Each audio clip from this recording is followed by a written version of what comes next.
Welcome to Penrose Learning, where we make understanding easy. In this video, I will explain how to set up your Polar Verity Sense. First, ensure your sensor is fully charged.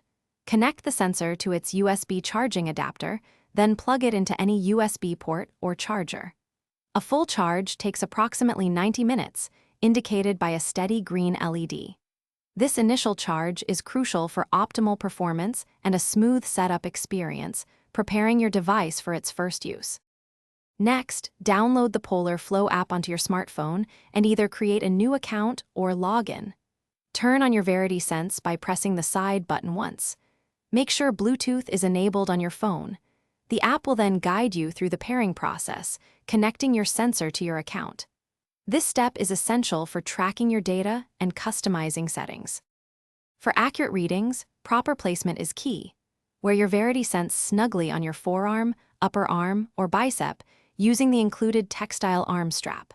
The optical sensor should face inwards, directly against your skin. Position the sensor at least 1 centimeter away from your wrist bone. This ensures consistent heart rate monitoring during all your activities. Finally, you're ready to start a training session. Open the Polar Flow app or your compatible sports device and select your desired sport profile. Confirm that your Verity Sense is connected and transmitting data. If using it standalone, press the side button once to begin recording. A flashing green LED confirms heart rate detection and active recording, ready for your workout. Thanks for watching. If this was helpful, leave a like and consider subscribing. See you next time.